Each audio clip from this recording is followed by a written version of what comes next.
The fourth scripture reading, the second chapter of Matthew, verses 1 through 12.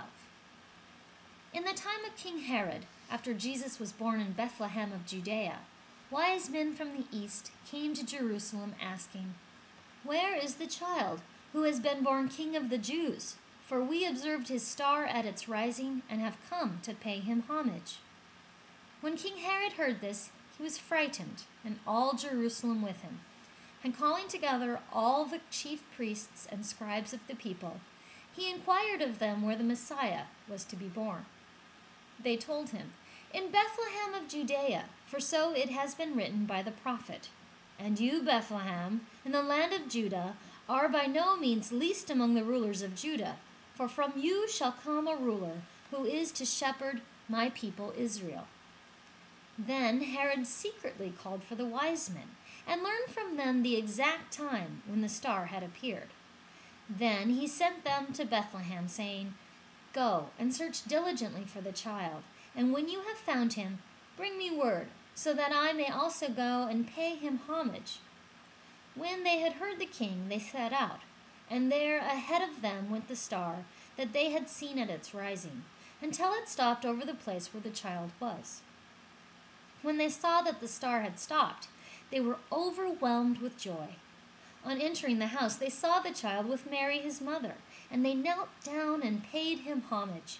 Then, opening their treasure chests, they offered him gifts of gold, frankincense, and myrrh. And having been warned in a dream not to return to Herod, they left for their own country by another road.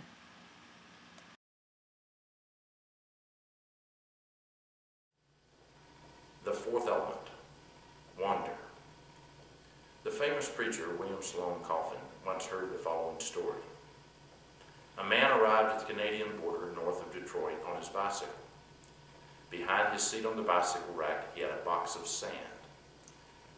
"What have you got here?" asked the customs official. "Nothing," said the man.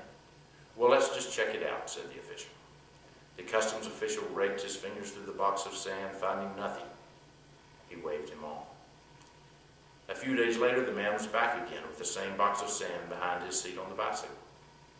"Well, what have you got this time?" said the official. "Same thing, nothing," said the man. This time the official took the bicycle and turned it upside down, shook it out, took the bike apart, but still he found nothing. For weeks the scene was reenacted, each time the customs official certain he was going to find whatever it was the man was smuggling. But he never did. Several years later, the customs official, now retired, was having himself a few beers in a bar in Detroit. Suddenly he spied the erstwhile cyclist coming through the door. Hailing him, he brought him a drink and said, "Look, it doesn't matter anything to me now that I'm retired, but I'm curious, what was it you were smuggling all that time?" "Bicycles," the man said. About this story, Coffin said, "I suppose that it is something of a Christmas story.